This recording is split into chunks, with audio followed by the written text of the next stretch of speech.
All right, welcome to the Red Pill. I am Steve Crawford. It is 8:04, March 13th, 2022, and we are being bombarded with EMF fields. I've been feeling it all day. Everybody I know has been feeling it all day. And I want to apologize in advance if I'm off my game for that reason. And I also had to have a fur baby put down, and I've been dealing with that. And then she showed up here the other night crying and whining, jumped on the table in front of me. I heard her land and saw my headphones slide towards the wall. It's just been blowing my mind. Um, but hopefully, what we're going to be talking about tonight is going to be stuff to help me cope with that as well. Anyone who listened to my interview with Mary Rodwell probably knows more now about me than is ever did before. And I'm just starting to get in touch with, I guess you'd call it Source again, and it's been freaking me out. And the guest I have tonight, her and her family are no strangers to being freaked out by things. And I think there's nobody out there who hasn't heard of, at least heard of, Betty and Barney Hill. And tonight I'm going to be talking to their niece, Kathleen Marden, who is an accomplished author and researcher in her own right. And we're going to be having a conversation because, like I say, people, I say it every time, I don't do interviews. They stress me out. These are conversations, and I'd like to welcome Kathleen Marden to the show. Kathleen, how are you? Oh, you're still muted there. It's down there. There you go. There's so much on the screen that It happens to the wrong everybody on the show. microphone. But Yeah, hi, it's nice to be. So how's your day been going? It's been going well. I've had a busy day. Mm-hmm. I'd have every day is a busy day in my life. I imagine. I've just been. I'm about maybe 2 or 3 pages away from the halfway point in your book, and it's just so flippin' compelling. Loving the prose, by the way. I would, and actually, I've got it right here. I would advise everybody to go out and get Forbidden Knowledge by Kathleen Marden. And who's your co-writer on that? No one. I that wrote. one's just you. Okay. I did everything myself. Yes. I was just reading your bio again earlier, and it was saying you did a lot of work with Stan Friedman. Yes, 14 years we worked together and wrote 3 books together. Yeah, he was quite the character. I had the pleasure of talking to him at least 5 times, only twice where they recorded for shows.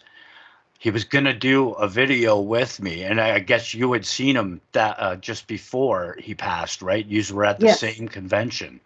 No, I wasn't. We spoke on the phone. Okay. And, okay. He was doing an interview with George Norrie in front of an audience in Ohio, and it was on his way home to New Brunswick. Right. That he passed away in the airport in Toronto. Right. He was supposed to, we were going to be doing a video call for a podcast. And then I got the news, and I don't know about anybody else, but I was choked up for at least, I imagine you were too. You spent so much time talking to him for those books. And how long were you guys in contact with each other before you actually got to meet face to face? It says it in the book, but we're making conversation. Right. I think that I met him for the first time in 1972. Okay. And I had completed my education at the University of New Hampshire in 1971. Right. And I was, home on Christmas break. My Aunt Betty Hill said that he would be speaking at the University of New Hampshire. So I went to his lecture, and that was the first time I had heard him speak. And he was an outstanding speaker. Mm-hmm. And because everybody loved the fact that he was a nuclear physicist who had an interest in this taboo topic. Right. And in addition to that, he just had a great sense of humor. He was always ready to make someone laugh. And Yeah, that's one reason why I loved working with him so much. He was a delight to be with. absolutely. Some of the jokes, especially in the conversations that weren't being recorded, that he would come out with were just really funny too. Geez. Okay, so for people that aren't listening who don't know a lot of, they may have heard of your aunt and uncle. Can you give us a brief synopsis on what happened to the two of them all those years ago? Because it's just mind blowing.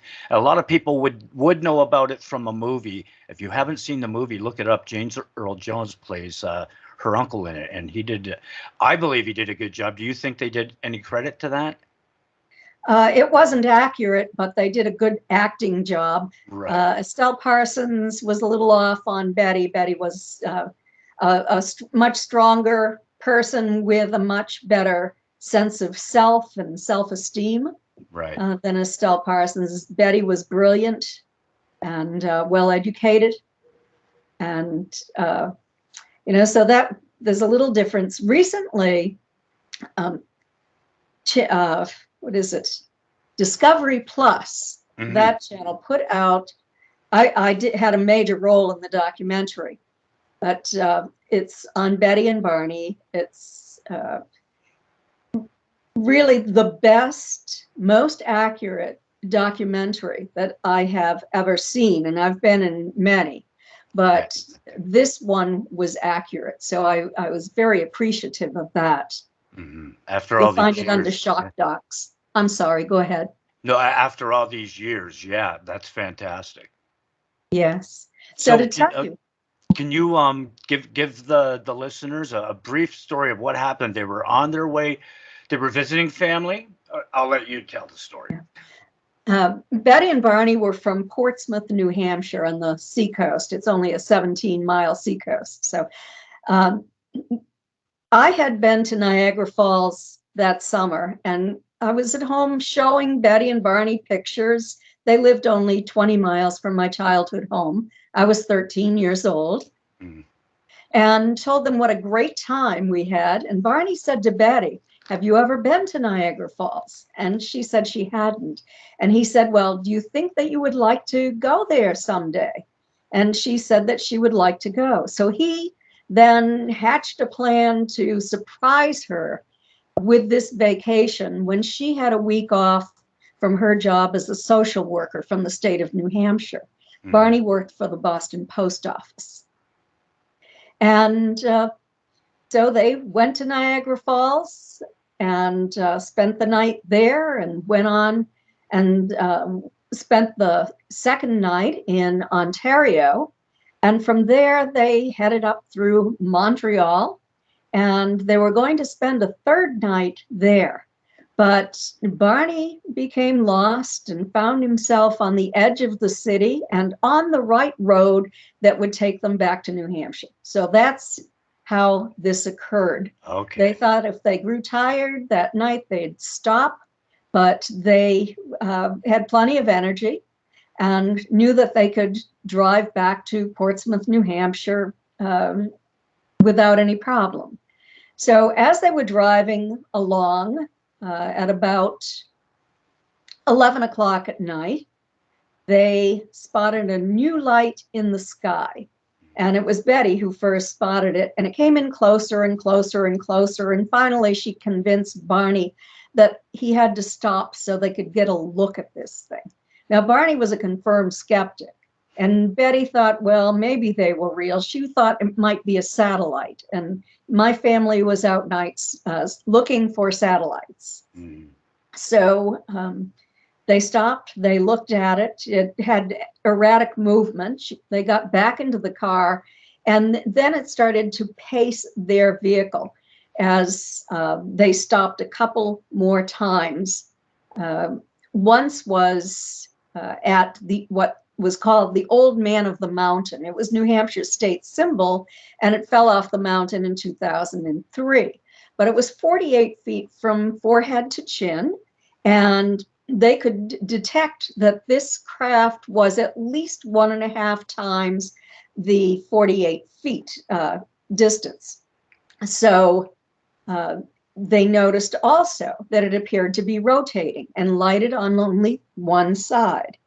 And it then began an erratic flight pattern. They got back into the car. Barney was saying, well, let's forget about this, Betty. I just want to get home.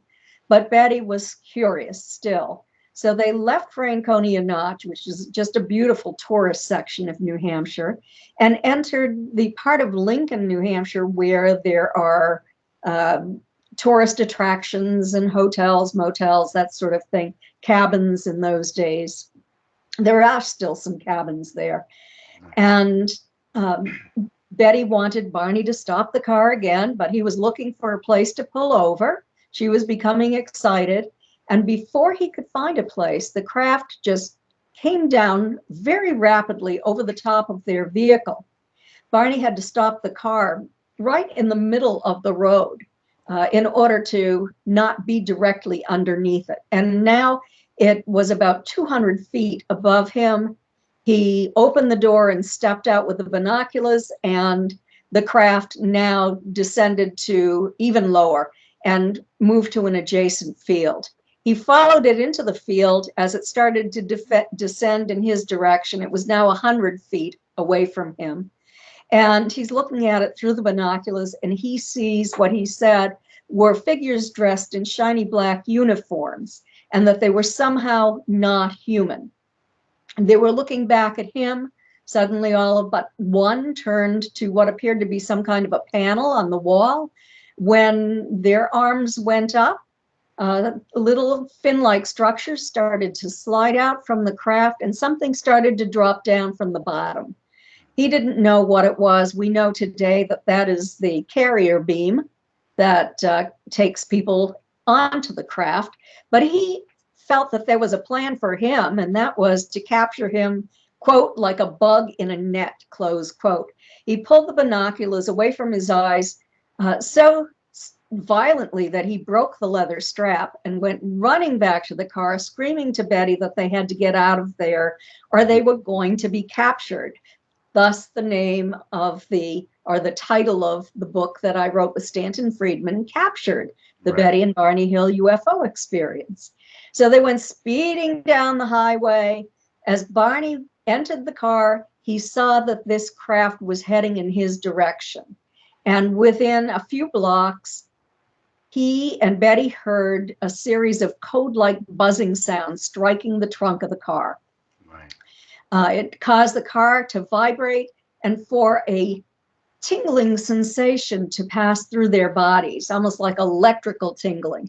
And in fact, Betty felt the metal on the car to see if it gave her an electric shock. It didn't.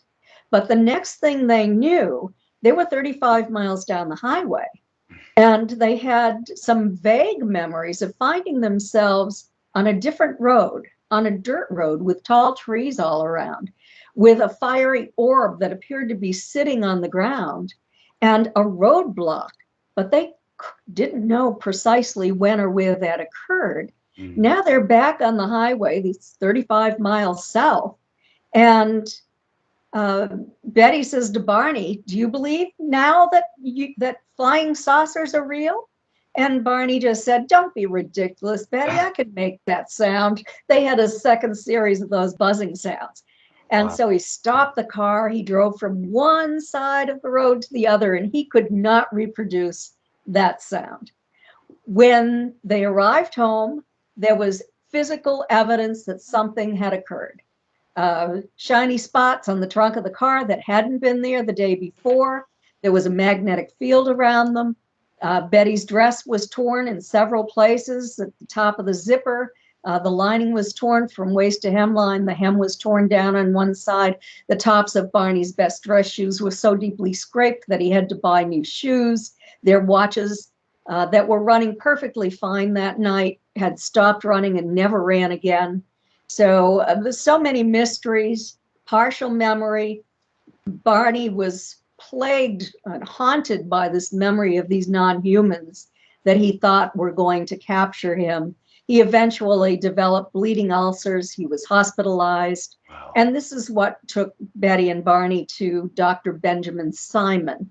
who had earned quite a very good reputation for himself when he was a colonel in the Army during World War II. He set up the psychiatric hospital at the Mason General Hospital in Long Island, and very successfully treated veterans returning home from the war with what we called then shell shock or conversion hysteria. Barney would have had the symptoms of conversion hysteria. And since Dr. Simon was the leading specialist on that, Barney was referred to him. Betty went along with him and asked to be hypnotized too. Dr. Simon had developed a special technique using deep trance hypnosis to resolve psychogenically induced medical problems. Wow. So Dr. Simon agreed to see them separately. One was in a separate waiting room with very loud music playing, while the other was in with Dr. Simon for hypnosis. He recorded the sessions and he reinstated amnesia at the end of every session, so they could not compare stories. Now, so just a second. Let's remember where you are for a second, because I'm still tripping out. Now, did they? So you're saying they remembered right up into the ship landing, and then it was from there. The next thing they knew, they were somewhere else. So they actually do remember the ship coming down. Oh, absolutely. Wow. You know, it's the disinformants who have distorted this story to cause the public to believe that Betty just had some dreams after they saw a light in the sky. Right. That's complete nonsense. And if you watch that documentary on Discovery Plus that I talked about, it shows a lot of those original documents, the Air Force report, the report to NICAP, the official records that were in Betty's possession. Some of them, I did years of research and gained possession of more of them.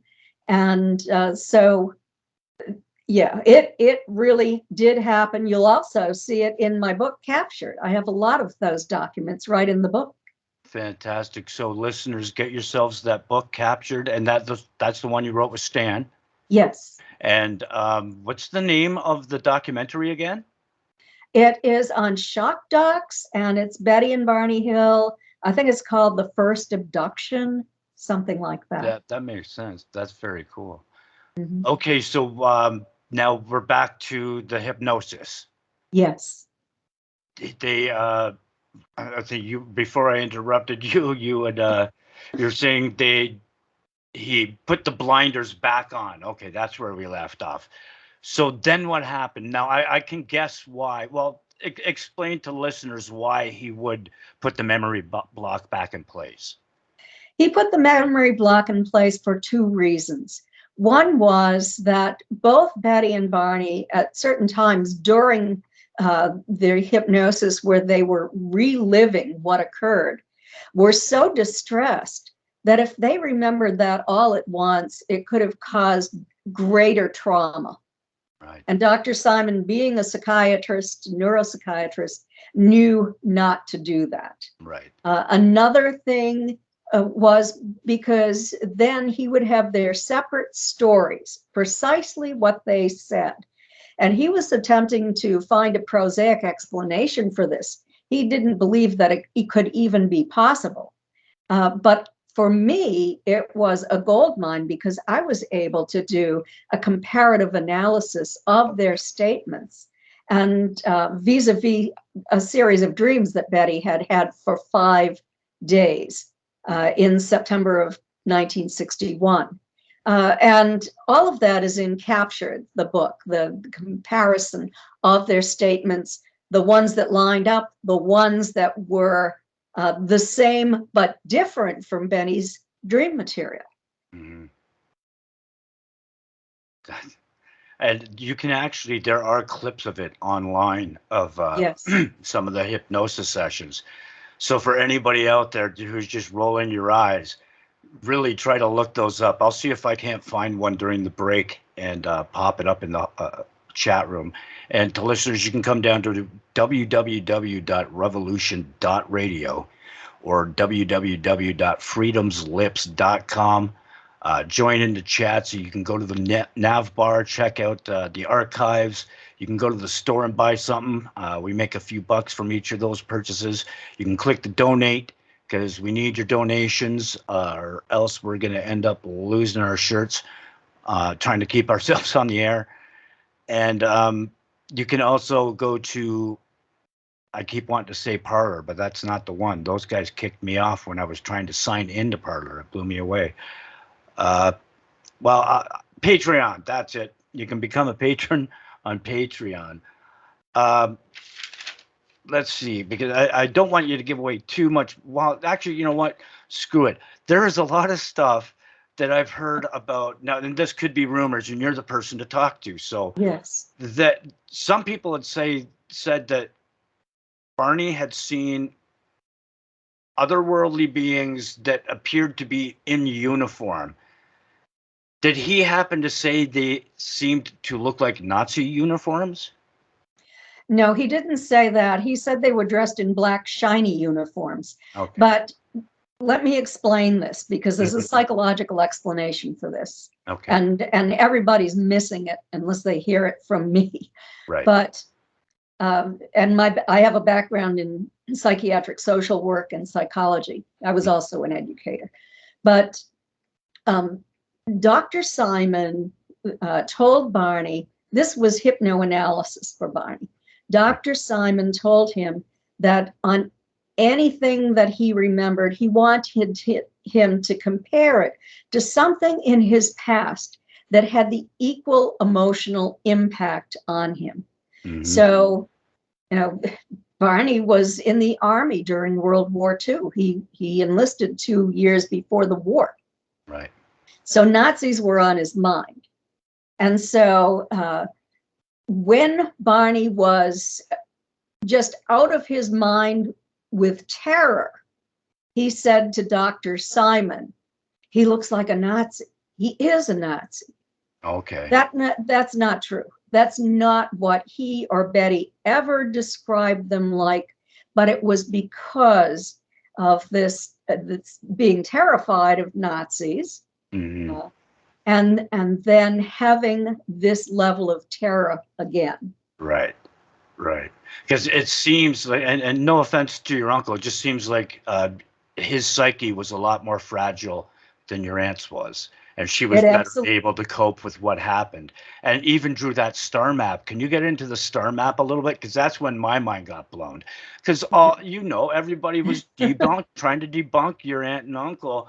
And she come up with the star map, and people just tried to go like, psst, and say, no, that's bull. What happened with that star map? Yeah. Well, first, let me say Barney was a black man growing up in a segregated society. So he had that kind of background, which will explain very well why he was more fragile than Betty. Exactly. But in terms of the star map, after Betty's examination, when the examiner went in to examine Barney, he was in a separate room. She put her dress back on that had been torn in several places and started looking around the room.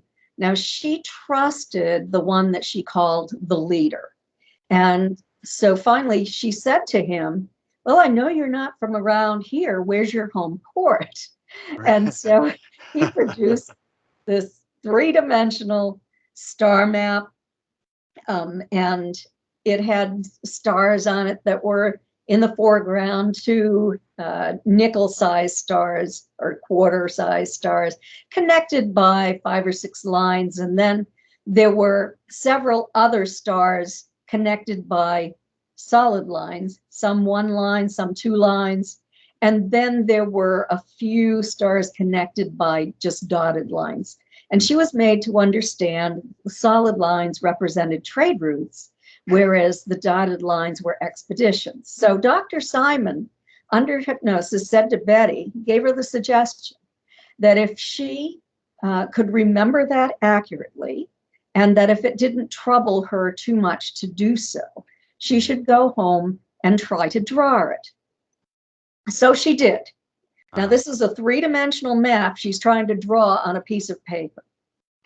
but it was printed in the first book that was ever written on their case. So their case was always to remain confidential, but it was revealed as a result of a violation of confidentiality in 1965. And then they entered into an agreement with author John Fuller to write the first book. It was only the hypnosis, none of the scientific evidence or anything like that. So anyway, Marjorie Fish, who was a brilliant woman from Ohio, a teacher at that time, but later went on to work at as a research associate at the Tennessee, what's it called, nuclear laboratory.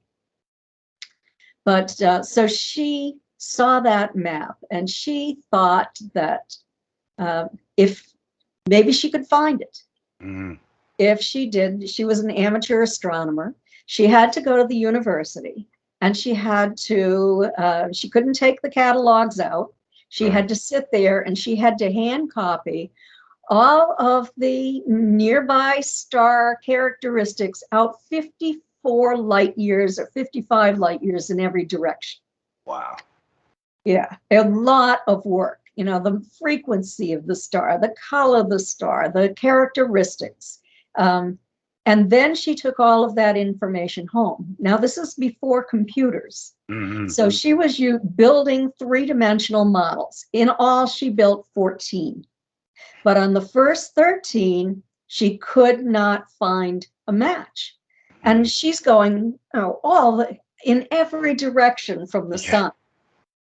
So finally, she didn't give up. She went back to the university again in 1972.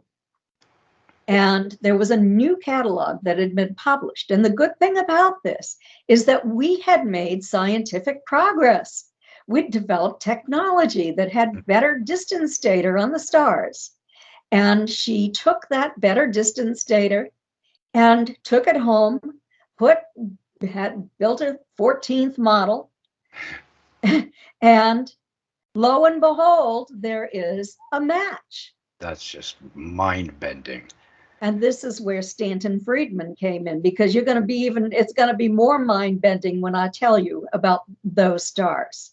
Stanton was called in to evaluate Marjorie as a person. He said that she was more comfortable talking to scientists than to the general public, that she was brilliant. And so he found astronomers to vet Marjorie's work, and they all said it was accurate. And what the characteristics that this star map has is that all of the stars that are sun-like out in that volume of space are on Betty's map, and only the sun-like stars. Every one of those is sun-like, connected by lines. So that was something. And if you go out 55 light years in all directions, only 5% of the stars in our local galactic neighborhood are sun-like. Yeah. But here is this map with these sun-like stars. And one of the astronomers said that if we lived on a planet around Zeta Reticuli and we wanted to explore our local galactic neighborhood, we would go to those stars. They made sense, nearest star to nearest star. Because instead of being, as Stanton would say, like raisins in a loaf of raisin bread, they were like pepperoni on a pizza. So it was easier to travel from one star to another. That part blew my mind, because it could be imagination, but I'd spend a lot of time outside having a cigarette looking at the stars, and that's when I was seeing a lot of stuff. And if I would just adjust my eyes a certain way, I swear I was looking at like what looked like travel routes from star to star. So then when I had read that about your aunt's thing being proven, and that it looked like trade routes, it just freaked me out. And then, so people, yes.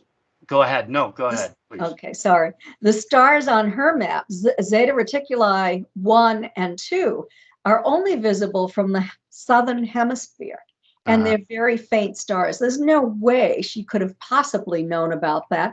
And in 1964, when she drew that map for Dr. Simon, nobody knew. Exactly. Nobody knew they were within 54 light years.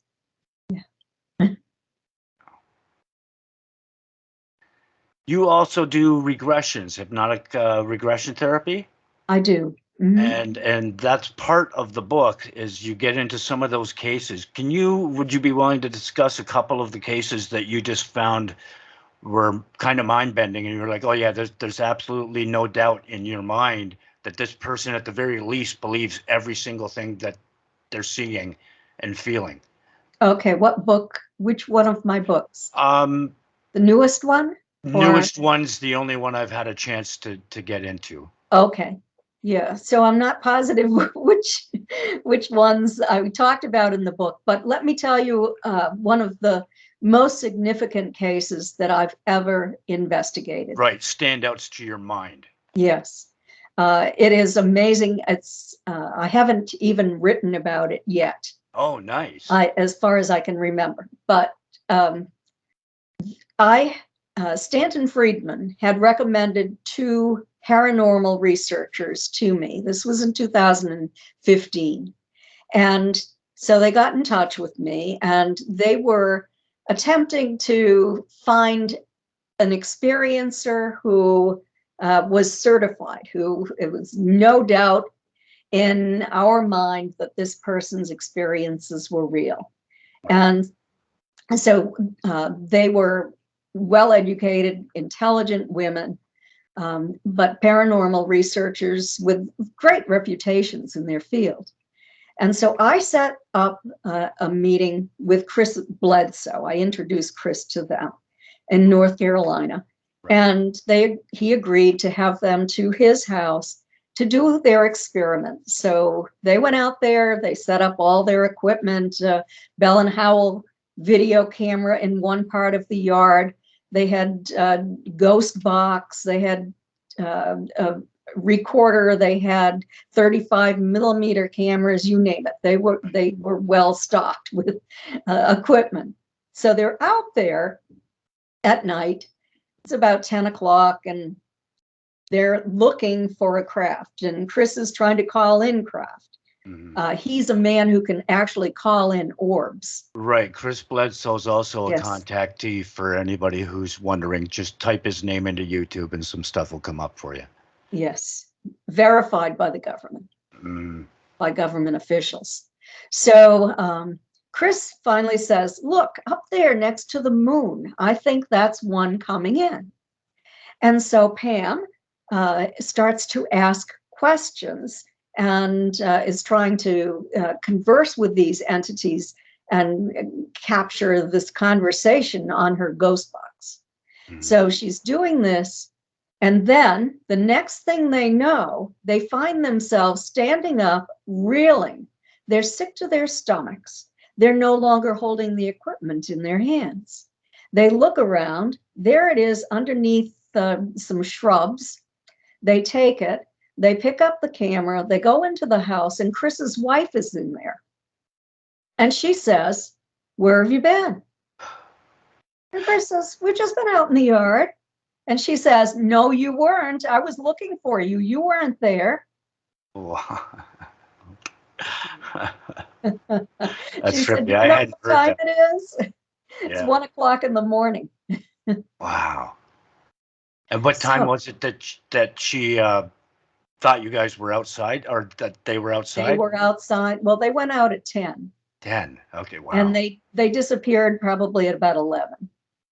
So at least 2 hours. Yeah. That's about the span of missing time I had too. Yes. It's trippy. So they did get EVPs, and then they looked at the film from the video camera, and they captured just a few seconds of film which seemed to show some non-human entities. And they sent it to me. And I did a frame-by-frame analysis on it. Uh-huh. And there were several entities on that film. One of them was sitting on the ground initially with his arms folded in front of him, his legs folded, and he had something on his back. He had a very strange neck. Mm-hmm. And suddenly he just lifted up into the air, and he was highlighted in a beautiful blue color when he lifted up. And he had a blue light in one hand, but you could see that he was sitting on, it was almost like a chair, and his legs were folded back, and he was wearing something on top of his head that looked like an antenna that came up and went back. At first I thought, is this a reptilian because of this? No, it was, when I got a really close-up look at it, it was almost like some kind of antenna. So he was just gliding across the screen, moving his head, moving his whole body, really, from side to side. And the arms, the hands with the two lights were moving back and forth as he glided across. Now, what did it look like? Did it look like a gray? No. No.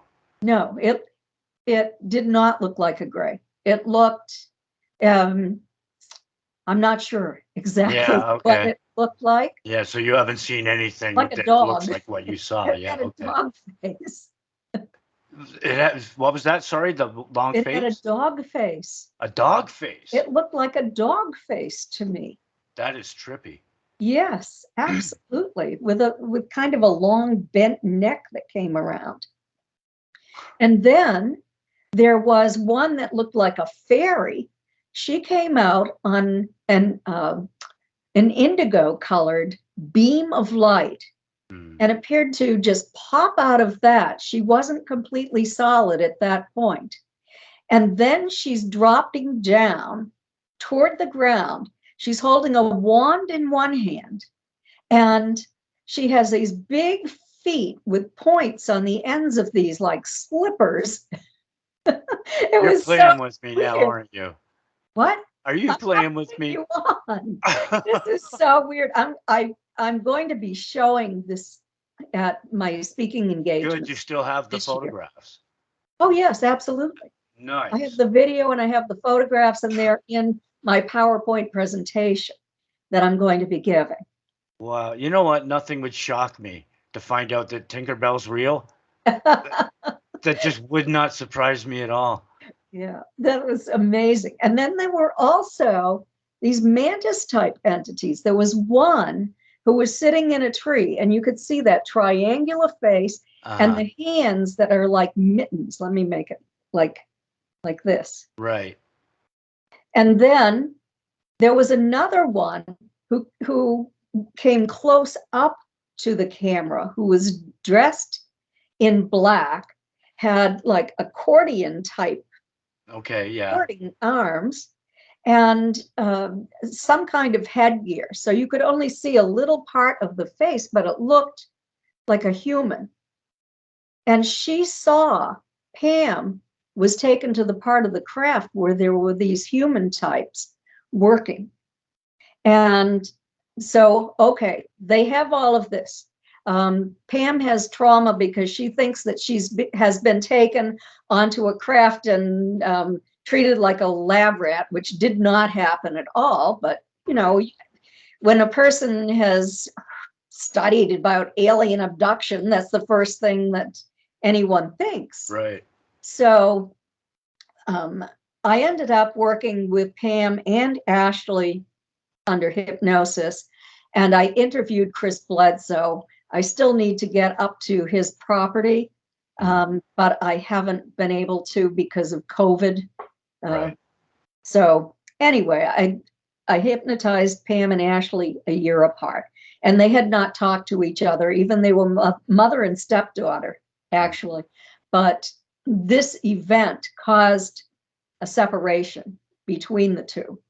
And they finally got back together after I had hypnotized each of them, thank goodness. Right.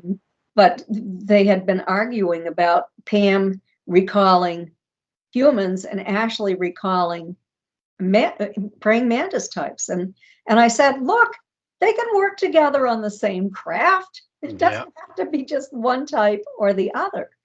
Well, we're being told that there's a galactic federation of planets. Yes. And if that's the case, then it would make sense that there would be like a Star Trek thing going on. They believe that they were taken off planet. And they were taken to what might have been the moon. They're not sure about that. It was a sandy area without any vegetation. And there were entities of all different types there. And Ashley had a wonderful time with the mantis types. She just really enjoyed meeting them and visiting with them. And Pam was with these human types who explained to her that they had once lived on this planet thousands and thousands of years ago, but that we had had an environmental collapse and that they had the technology to leave the planet. They went out traveling through space. They finally found a planet that is in twilight most of the time, but this group mainly travels in space now. They don't really live on a planet, this group, anymore, but they just come by Earth from time to time to check up on us, to see how we're developing. So fascinating case, putting it all together and all the evidence, and for Pam to find out that the reason that she became interested in paranormal research is because she thought that she was visited by ghosts when she was a child. Right. And she could never understand how one time she woke up unconscious outside her house. Her parents didn't know where she was. They were looking for her. Well, she's been taken all of her life. And, that's not unusual. I worked on 3 major research projects with about 5,000 experiencers, 2 of those projects with PhD academics. And we found out that most experiencers, more than 75%, have been taken for the first time when they were less than 20 years old, and about 38% when they're less than 5. Right. My issues were everything. For me, it was all paranormal in the beginning. I would see stuff in the sky, but I was seeing ghosts. They were interacting with me the earliest I can remember, I think I was about 5 when my grandfather died in an accident, went off a bridge in Gore Bay in Manitoulin Island. The people in the front got out of the car. It was one of the older cars with the back seat. You had to get in from the front seat. You pushed the seat forward. Yes. And he didn't get out. I woke up in the middle of the night to see him standing at the end of my bed, like full figured, but translucent, crying. And I didn't see him very much in my life up to that point anyway, but I knew it was him. And I went to reach for him, and he went to reach for me, then pulled his hand back and started fading. And then the phone rang. My father ran down. That's back in the days when you had one phone in the house. My father runs down to get it, picks it up, starts crying, and tells us that my grandfather just died in a car accident in Manitoulin Island. That's the earliest one I can remember, but that's about the times everything started for me too. And it was like 2 hours for my missing time. They took me where I was going, to the city I was going. I was hitchhiking, and they took me to the city I was going to, and I wound up on a street beside the highway I was hitchhiking on, and there was a sign there saying, "Welcome to Port Colborne, population, whatever." And I was like, wait a minute, because I was in the same thought. Same thought was going on in my head when I was in St. Catharines, where they picked me up, if they did. And I was finishing the thought, and there I am in Port Colborne 2 hours later. But I still, it's hard to believe that stuff. That's why I'm so freaked out that your aunt and uncle remember them landing in front of them, because I don't remember any of that stuff. Yeah. It didn't land in front of them, so to speak. it was hovering in the sky. That's the conscious recall. And then they just had the vague memories of the fiery orb. But it was still close enough for them to see that it was a ship in the Yes, sky. and they did have a lot of conscious recall. Some people do, other people don't. But most people remember at least a little bit, like you. They, Yeah, I'd had I guess you call it a little awakening. I was decided to try to start. I got to slow myself down sometimes. The mind just goes meditating. And I was trying. I know there's the mind's eye where you can have a flash of a scene or something. When I close my eyes, like right now, I'm instantly seeing colors and flashes.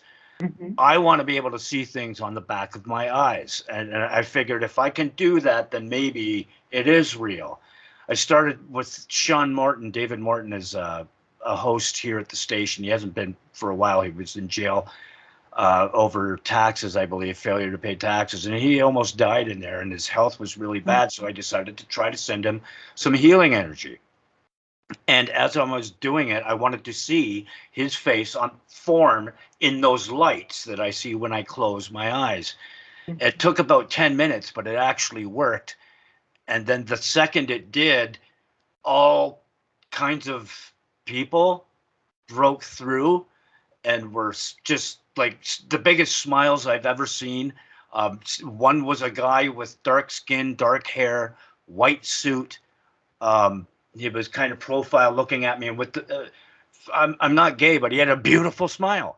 You know what I mean? It's just like if I was gay, I'd be like, man, he's got a gorgeous smile, and it stood out. And then there was like a gray, but she had greenish blue skin, lips, teeth, smaller eyes than the grays, eyebrows, no hair, and the head was almost like the Egyptian elongation to it.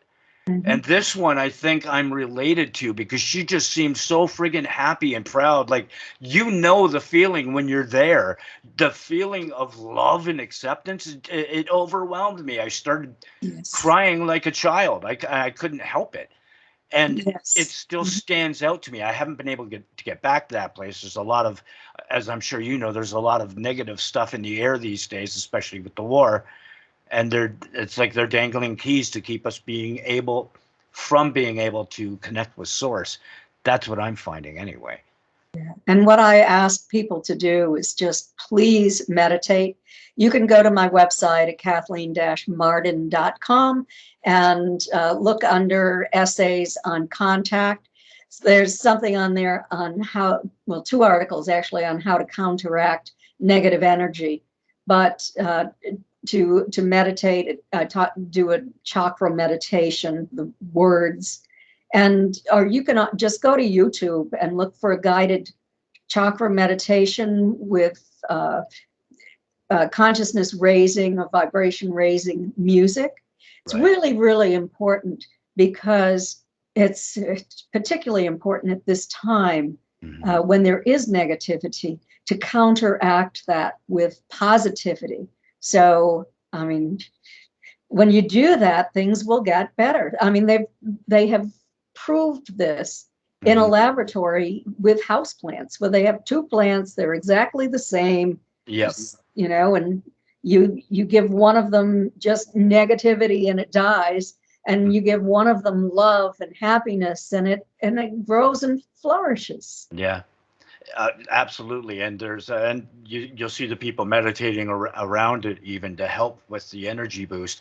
There was a grower, winemaker, who had music blaring, even classical music blaring over the fields, and all the fruit that was closest to the speakers, all of it was growing towards the speakers, and the fruit closest was 2, 3, 4 times bigger than the rest of the fruit. So it vibrations and energy really are everything, and positive vibes.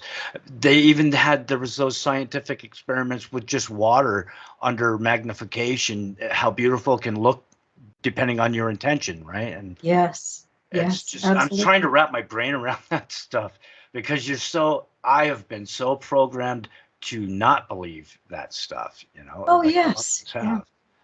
Yeah, woo-woo, or, there are so many words that have been applied to it. I don't know if it's by those purveyors of negativity that are doing this or what, but it's so important to counteract it and to send that love out into the neighborhood, into all of the flora and fauna, Right.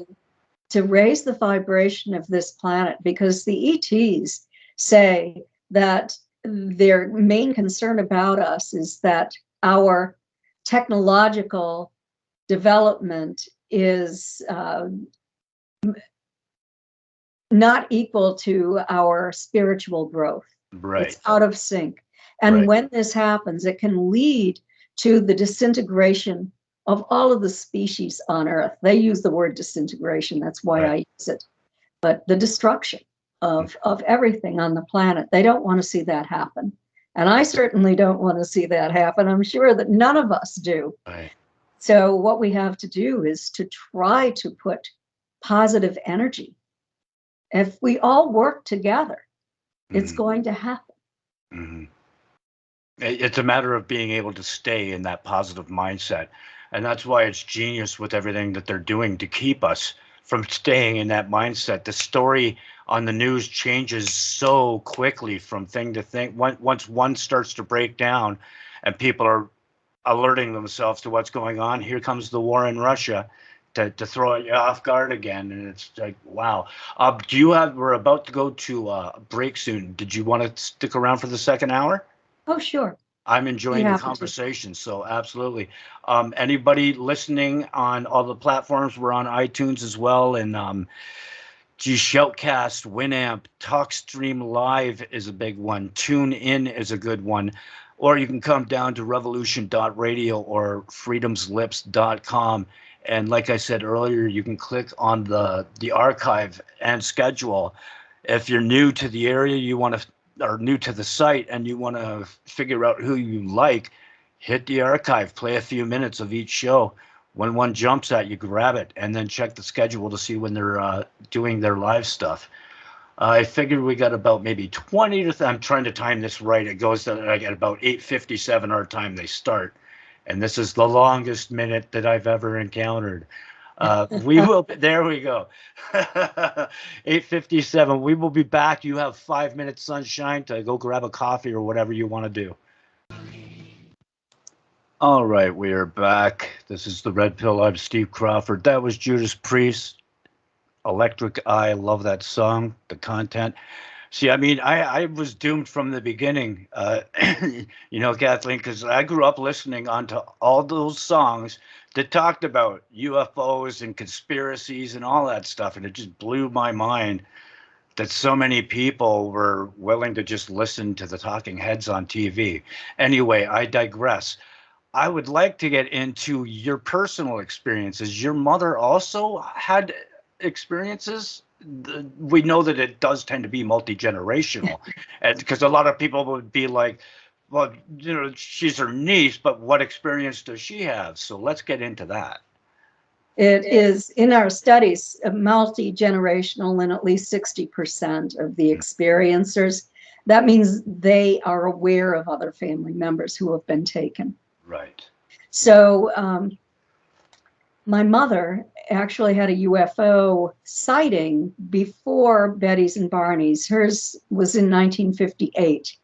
And she and another aunt went grocery shopping every Friday evening. And on this particular night, they were returning home. And there was a very large, what you think of as a mothership, hovering over a field on the south end of town. And there were smaller craft flying around it. They stopped the car at a home. The people who lived in the house got out as well and saw that craft. So my mother's sighting came first. It was reported eventually. And then one night when I was a kid, I guess I was probably early teens maybe, my mother had gone grocery shopping again, this time alone, and she didn't come home. at her usual time. And she always came home on time because she would buy the frozen food and she'd want to get it home to put it into the freezer before it melted. This was a summer night. And she didn't come home. My father is worried. Finally, she returned home and didn't realize that she was late. But when they took the groceries out of the car, she found that the frozen food had melted. The ice cream had turned to soup. It was just something that was unexplainable to her. I'm not sure if it was before or after Betty and Barney's incident. Right. But my mother was an experiencer. Yeah, probably about the same time. And then after Betty's and Barney's incident became known, there was a team of scientists who formed, and they were giving Betty a script to read. She was to go outside every night and try to send these telepathic messages to the entities that took her. We think of it now as a CE5 experiment, but she would set it up and they gave her the words, the number of days into the year, the number of days into the month, that sort of thing, the area where they want the craft to appear. And the scientists would go out and look for the craft to see if it would appear. Sometimes it did. But Betty was attempting to call a craft into land on my grandparents' farm in Kingston, New Hampshire. And my childhood home was right across the street from their farm. Okay. On this particular night, a craft did come in. It was observed by one of our neighbors who was a commercial pilot returning home from work, and also my grandmother.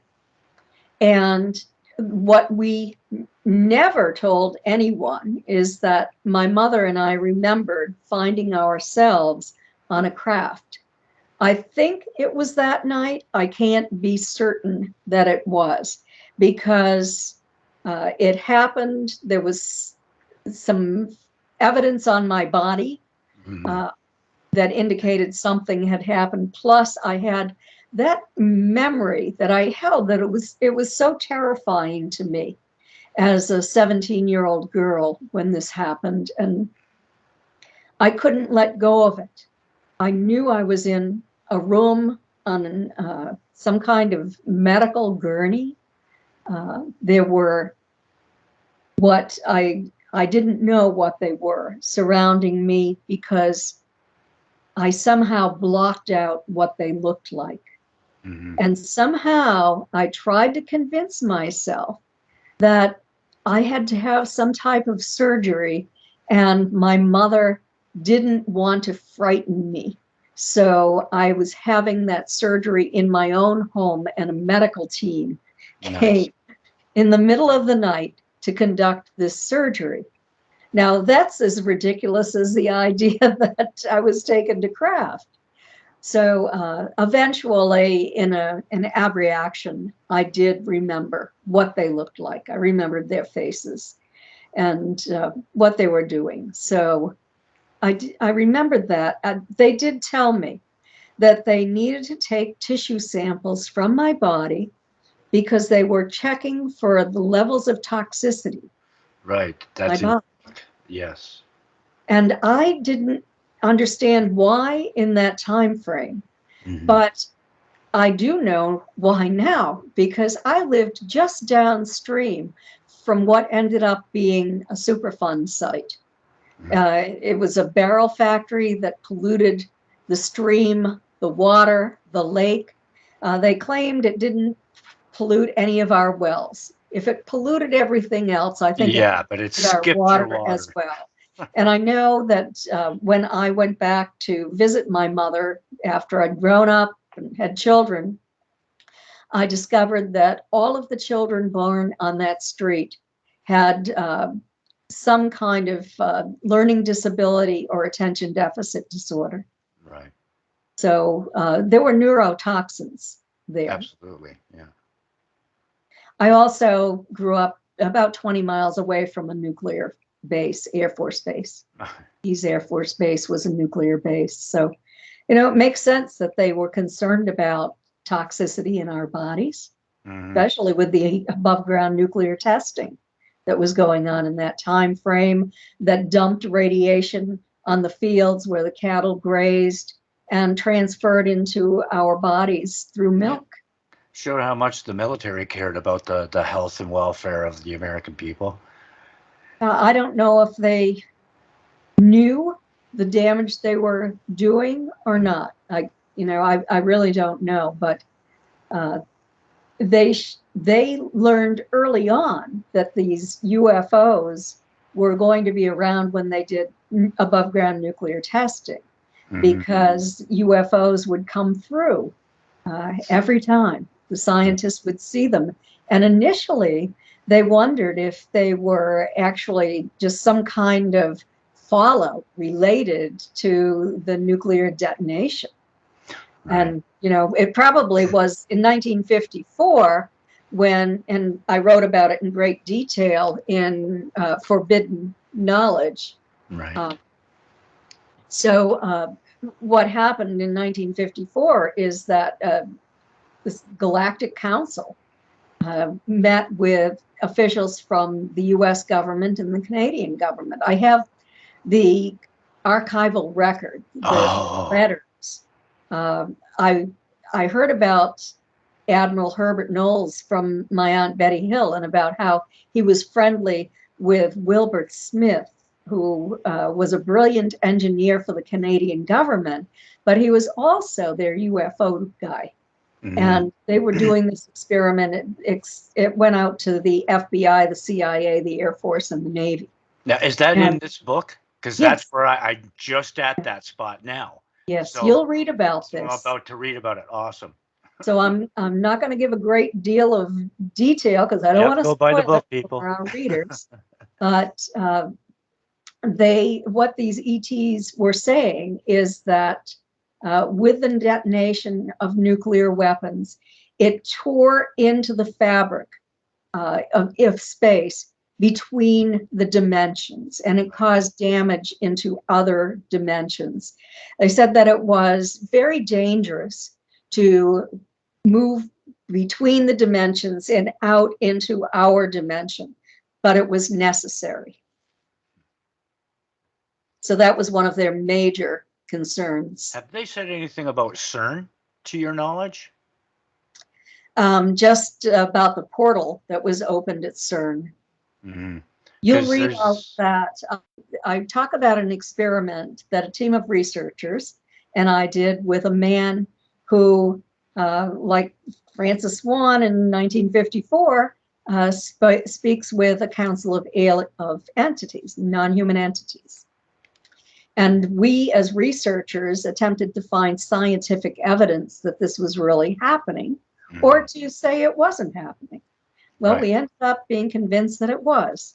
And in that book, you're going to find 120 questions that we asked the members of the council. Oh, nice. And their precise answers. This was not just general bunk. See, I'm tempted to go there and read it right now on air, but I won't do that because we want people to buy the book.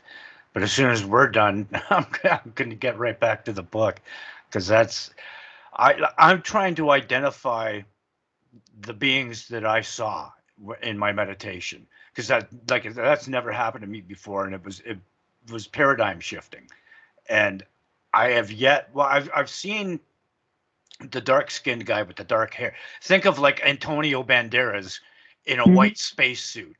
That's essentially what I saw, something like that. But it wasn't Antonio. So people go, "Oh, see, he just took it from a movie." No, it wasn't. It was a totally different face, but he was studly like that.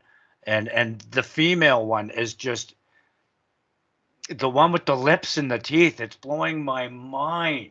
Yes, with the blue-green skin. Blue-green skin, yeah. Yes. Like she looks, at first glance, you think gray alien, but then you notice her eyes and mouth and nose and ears, and it's way more, if anything, like a hybrid, I guess. Yeah, or it's a distinct race. Yeah. And there are several races of grays. They're not all the same. Right. And that's what I want to figure out. That, 'cause now I kind of have to, because Mhm. I don't want to. I'm thinking I'm crazy right now. Part of what I brought up, CERN too, was also, have you seen or at least heard of the Cloverfield movies? No, I haven't. They talk about this rip that's created by a hadron collider, that all these monsters essentially are coming into the planet from, like, these Godzilla-sized monsters coming into our dimension from the other dimension.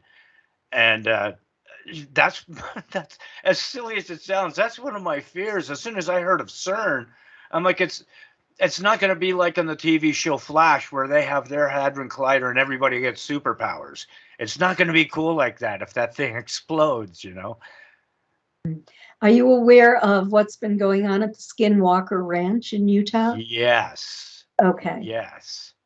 My. Um, Very interesting evidence there of a portal, an Uh-huh. interdimensional portal with ancient or archaic wolf coming in, or Yeah. giant dog, 5 foot tall dog, walked upright. I just read the one of the guy from the DIA, James Lukatsky, in a book, recent book, he wrote about these upright entities that looked like an old wolf or a dog, and that the scientists who went there would carry home what they call hitchhikers, which is a kind of attachment that they took home. They would see black shadowy figures hovering over their bodies when they'd wake up in the middle of the night, and nobody's calling this sleep paralysis anymore. Right. And it's spread throughout the family. The entities are keeping the children up at night, that sort of thing. So pretty interesting, because there is definitely a paranormal overlay in Oh all yeah. of this. I investigated a very interesting case in Texas, and I wrote about that in my book, Extraterrestrial Contact: What to Do When You've Been Abducted. It was one of my best cases that I wrote about in detail, but it was just like the Skinwalker Ranch. This was a man who was a commercial pilot. He stopped that and he bought a small airport, and he was repairing, he had people working there repairing antique planes, that kind of thing. He had a good time with that. And one night, he lived out there at the airport, and one night he heard people outside, and so he went outside to make sure it wasn't kids destroying things. He lived out on the outskirts of town, and there were adults out there, and they were pointing at the sky and at UFOs, at craft that were up there. He said he had never seen anything like it.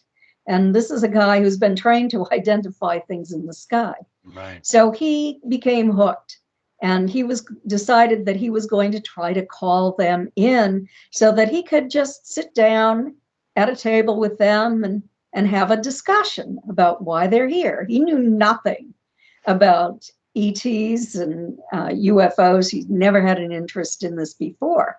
Right. Well, before it was all over, he was being taken. He had a very negative reaction to all of this. So he was carrying guns around, sleeping with a gun. He shot one of them one night. Wow. Yeah, and it just disappeared in a bright blue flash of light. Wow. But he was terrified. And then one night, the craft came in and just hovered near the hangar. And he and the two men who were working for him went outside, and it's released some kind of fluid. So they had to run to the contamination unit and shower themselves. The men didn't ever go back to work. That's how freaked out they were. And this guy's wife left him too, but he and his mother did see ancient animals, mammoths grazing on a grassy savanna one day when there was this sort of dimensional portal thing going on.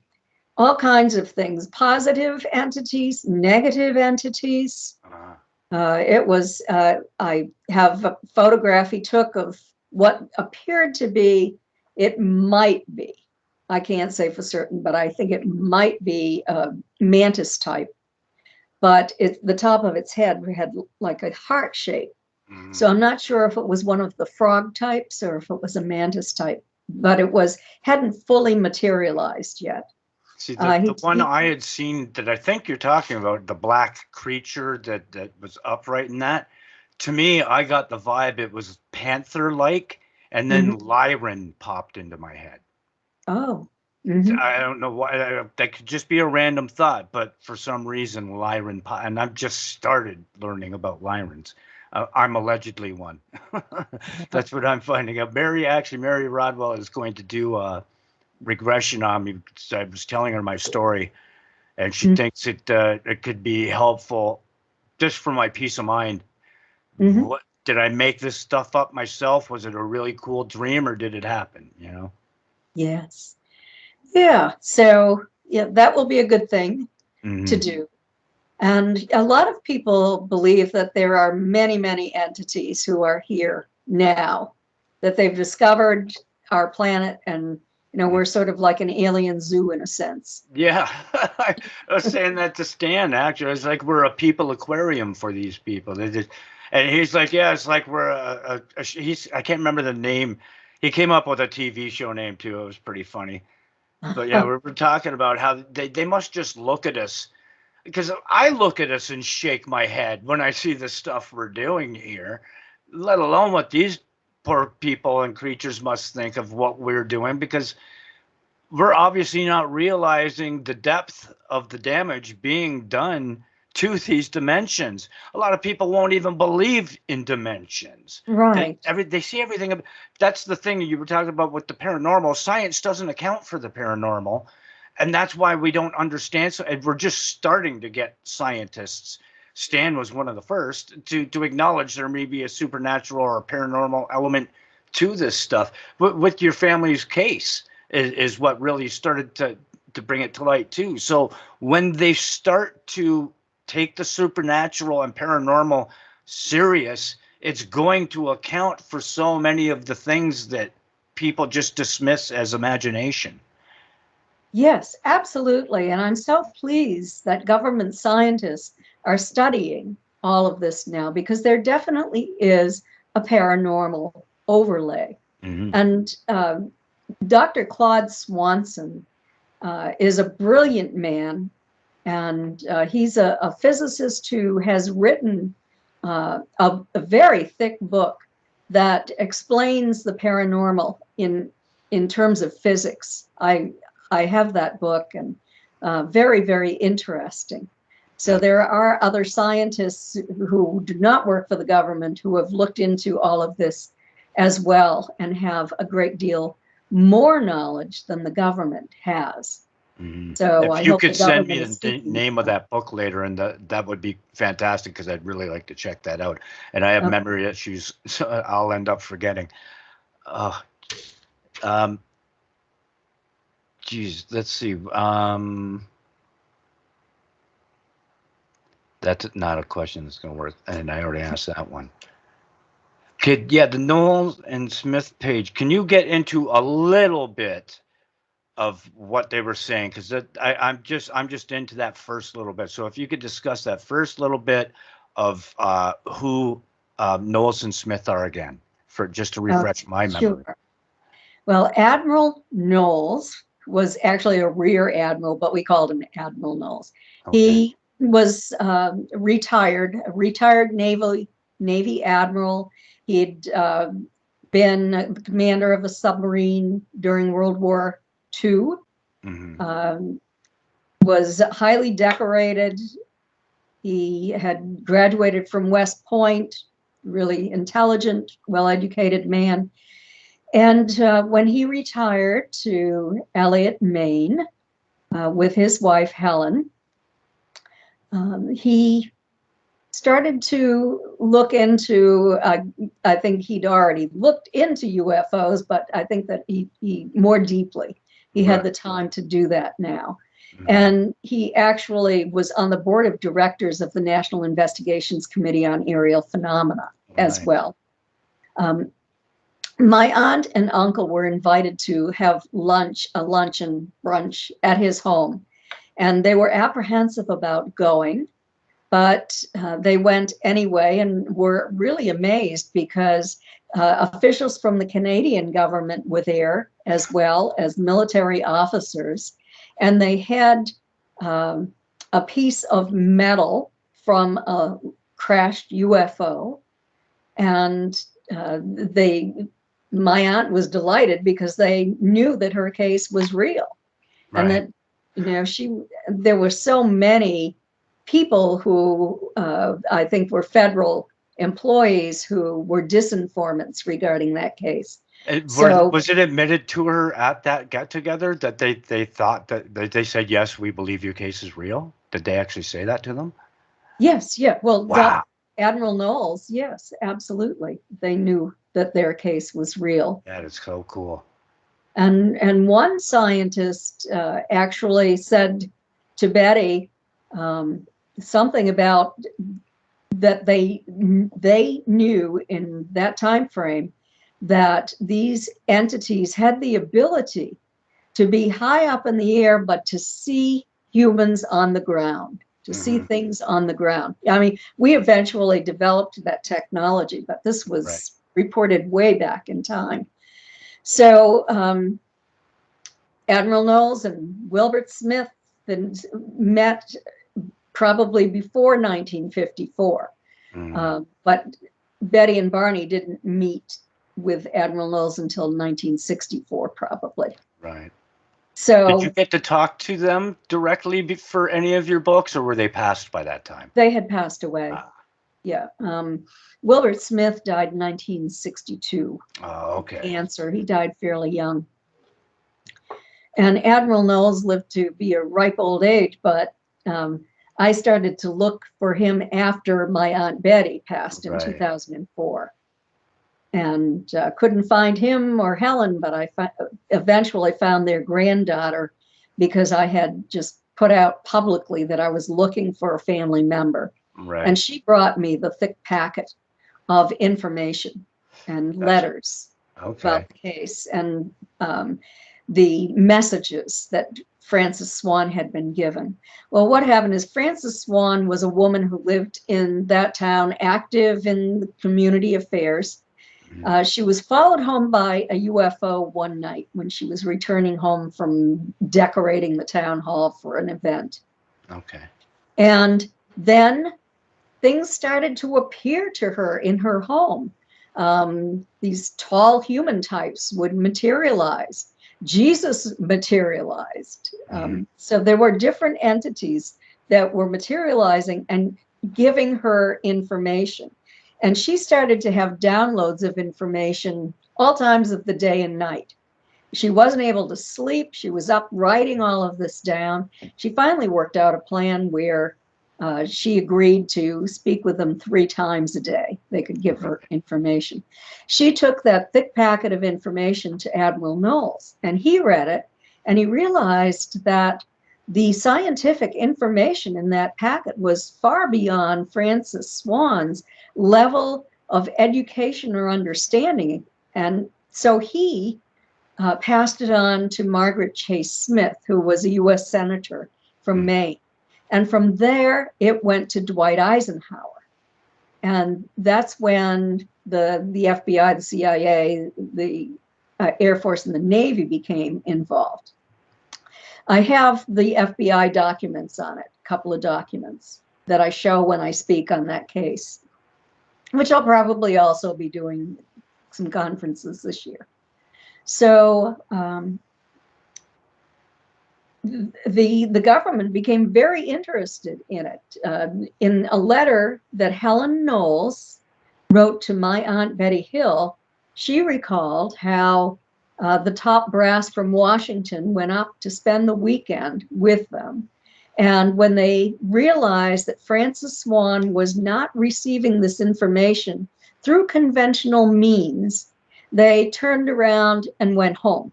And she said, and I was tired of making sandwiches for that bunch anyway. So that was funny. So anyway, they turned around and went home, but they did a secret study after that. Right. And Admiral Knowles' telephone was tapped. I know that. That's his granddaughter said that had occurred. So they were listening in on his conversations. They were meeting with Francis Swann. She taught a commander, a ship commander, to communicate with these non-humans. Mm-hmm. He was going out to California to meet, to communicate with them. He also met with a group of people from the CIA. And the weird thing about these entities is they would schedule a meeting. Sometimes they showed up and sometimes they didn't. Sometimes when they didn't show up, they'd show up later in the day. Right. They're not on the same time frame we're on. Yeah. They're Well, you would think they were probably judging intent too. If somebody's yeah. there, they can read intention in the people, I would think. And absolutely. They know what we're thinking. yeah, so if one person is thinking, if I see one, I'm going to shoot them, they're going to take off, right? Oh yes, they're very concerned about the military. And they've taken a lot of people who recruits and officers in the military. I've spoken to quite a few of them. So anyway, some of the information that Francis Swann was passing to the government was that these entities were very concerned about our use of nuclear weapons, and that we have a magnetic field problem on our planet, and that they are here attempting to reconstruct our magnetic field, or they called it magnetic fault lines. So maybe the ley lines, I'm not sure. That could but it was particularly bad in the area of Japan. Oh, of course, because of the nuclear bombs in Hiroshima and Nagasaki. Yeah. And Fukushima. Yeah. And that now. They were there after shooting Fukushima too. Yeah. I heard. And anyway, they were taking care of that, and Wilbert Smith was able to acquire scientific evidence that this, in fact, was occurring. So that was important. They were also very concerned about our environment and how we needed to be better stewards to our environment. For the same reasons that we've been hearing from extraterrestrials for as long as they've been here, for as long as they've been communicating with humans. People would say there's no new messages. Why are they just talking about nuclear? Because we haven't stopped. That's why they're still talking about it. They're still talking about it for that reason. Yeah. And also, with those 120 questions, we have a lot more information in my book, Forbidden Knowledge. So information on KATHLEEN-MARDEN.com. That's my website, KATHLEEN-MARDEN.com. You can get autographed copies from me on the website, or you can just go to Amazon and you can buy it as an ebook or as a soft cover book from Amazon. How much is it for the autograph copies? It's the same thing that Amazon's selling it for, but when you get the autographed copy from me, the postage is included too. Oh, that's cool. Shipping. I'll probably go that route. I want a signed book. Yeah. And if you want me to put your name, please let me know, because I can personalize it to you. Oh, that'd be great. Yeah. And to anybody who's listening. All of my books are for sale on my website, autographed copies. And do you And have some conferences booked for this year coming up? I do. I'm going to be in April at Butler, Pennsylvania, the Butler Ghost Conference. It's north of Pittsburgh. You can go to my website and you'll find all of them. I don't know if I have them all listed yet. Right. In May, I'll be in McMinnville, Oregon, at the McMinimans UFO Festival. Whitley Right. Strieber will be there too. That's And one of the pictures Stan was saying he absolutely believes the McMinnville pictures. That's absolutely. Dr. Bruce Maccabee has done a scientific analysis on that, lengthy scientific analysis. Yes, It is absolutely real. He's been on. He's a friend of mine. He's come on several times, and we were talking about that the last 2 times he was on. I didn't know. Do you know he plays piano? I think so. He's incredible. I couldn't believe it. There's a song on YouTube of him playing piano and his son playing drums to it. Is that just so? Wow. Incredible. Yeah, you should check it out. Type in Bruce's name. And if you see a picture of a guy on a drum set, that's his son, and that's the right one. I couldn't believe it. We spent like 20 minutes just talking about his music. I was like, well, I had no idea. I was like, so if you didn't become Mr. UFO guy, you would have been Mr. Grammy, because he's that good. Yeah, he's a brilliant man. So I want to go on with the conferences. I'm going to be in Roswell, New Mexico, the 4th of July. A week later, I'll be in Denver at MUFON's UFO symposium. Then I'm going to be in over Labor Day weekend in Exeter, New Hampshire at the Exeter UFO Festival. From there, I'll be going later on in September to Michigan to a conference there. And I'm not going to have time to be in Bulgaria, but people in Bulgaria can see my presentation. I'm just going to do a Zoom presentation for them because I have a conference here the same weekend that they asked me to speak. So several set up already. That's awesome. Okay, so yeah, I got about 20 minutes left here. And there's a clip I wanted to play. So what I want to do is I'd like to have you back again, probably in a few months once I finish this book. And can people get other signed copies of your other books from you, or does that have to be? Absolutely. Okay. And also on the books that I wrote with Stan Friedman, you're going to get our autographs, both of them. I have labels. That is so incredible, because I was so bummed that he passed before I got to get a sign. So he pre-signed a bunch for you. I have awesome. Labels. We weren't always together to prepare our books. So because he lived in Canada, I live in Florida. And so we came up with the idea of having autographed labels. And so we signed our autographs on the autograph labels. That's a great idea. Okay. So please keep at least one aside of the first one that you and Stan did together. Actually, all the ones you and Stan did together, keep those aside for me. Yes. And I want to mention, before I forget it, that I have recently updated the book Captured, the Betty and Barney Hill UFO Experience. Awesome. And I have new information on scientific evidence, new scientific findings regarding that case. So this was the 60th anniversary edition.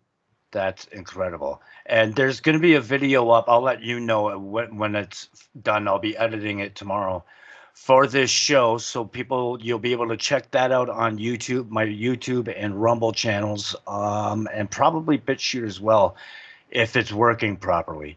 So thank you so much for being here, Kathleen. This has been a great conversation, and I do plan to have you back soon.